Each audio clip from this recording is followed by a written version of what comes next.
Susan Swiderski.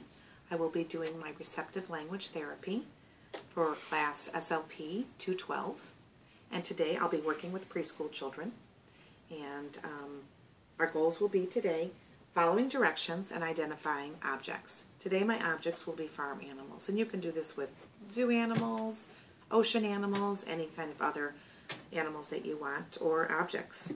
And today, so my table is set up short, smaller. So the two chairs I have set up, I have two chairs for two preschoolers.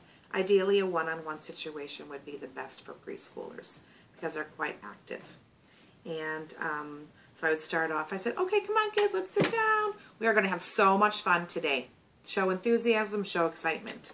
And so I have all these context clues set up. I have the farm animals set up in the barn. I have a book. I have the puzzle. So they'll know we're going to be acting that. So we're going to have so much fun. I'll say, oh, do you guys have a favorite animal? Before I lay out these pictures, I say, what is your favorite animal? We'll talk about that a little bit, understand their prior knowledge, understand where they if they understand what animals are. Because so the first activity we'll do is I have 8 cards set up. Now I will only set up 4 at a time. So the first 4 I set up are those. And what we'll do is I'll pull an animal out of the barn. So I'll say, oh, this is a cow. Do you guys see the cow? Where is the cow? And I'll pick the first child and I say, can you put the cow on the picture of the cow? And they'll take the cow and maybe he'll put it on the cow. So if he does, we're like, oh, great job. You guys are so good. Okay, now take the cow and put it back in the barn. Now that's a 2-step process. That's 2 directions they need to follow. They might not be able to do that at preschool. And so we'll take and say, okay, put the cow in the barn. And I'll help them with that task. Now if they didn't put the cow on, if they put it on the pig, I'll say, oh, now we got to find it. Good try. Let's put the cow on it. I'll tap it, cue it, and then he'll put the cow, or she will put the cow on the cow on the picture of the cow. Then we'll put that back in there. Same with the horse. Put the horse on the picture. This is a horse. I'll say it at least 3 times.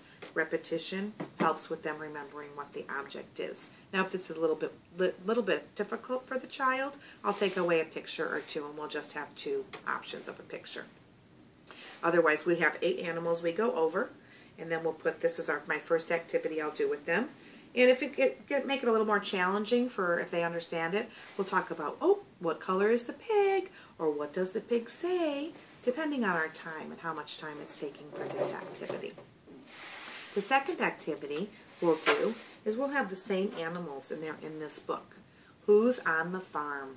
And we'll open that up and we'll say, oh, who's hiding?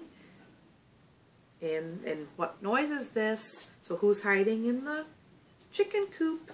And we'll say cluck cluck, and then if they don't understand, we'll say, oh, the first one will be a little bit, oh, I'm a happy hen, and they pull the tab.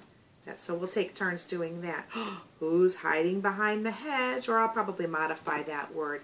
Who's hiding behind the bush or the fence? And it says moo. So we'll say, oh, it's a friendly cow. And they'll take turns on opening up the tabs. Okay, push the tab back, following directions as we go, understanding what they need to do. Now the book goes through a horse, a duck, do the same thing, pull the tabs, a sheep, and I'll go through it. I'll read what's on the bottom, a pig, a cat, and a mouse. The same animals we went over in the farm. That'll be the second activity. And the third activity we'll do is we will do the puzzle. I will have all the puzzle pieces taken out, okay, and I'll say, oh, can you find the puzzle piece, the first child, or the one-on-one, where is the cow? Now hopefully by this third activity they'll understand where the cow is, and if they don't, I'll pick up, oh, this is the cow, where does the cow go in the puzzle? Or can you help me put it in? Good job. Do a lot of praise and say please. Okay, please pick up the pig. Now, where does the pig go? What color is it? If it gets a little bit more challenging, we'll talk about colors and noises that they make, what the sounds make. This is a goat. I'll have to go over this a little bit because we didn't talk about the goat. Where does the goat go? The goat says, bah, similar to the sheep. Okay, and that's the duck. That's the third activity. The fourth activity, they probably didn't even realize that this is an interactive toy. It makes noise as you push the animal. Say, okay, where is the horse? and they'll get to push the horse. Yay! And we'll talk about the sounds. Where is the sheep? And they'll get to push the sheep.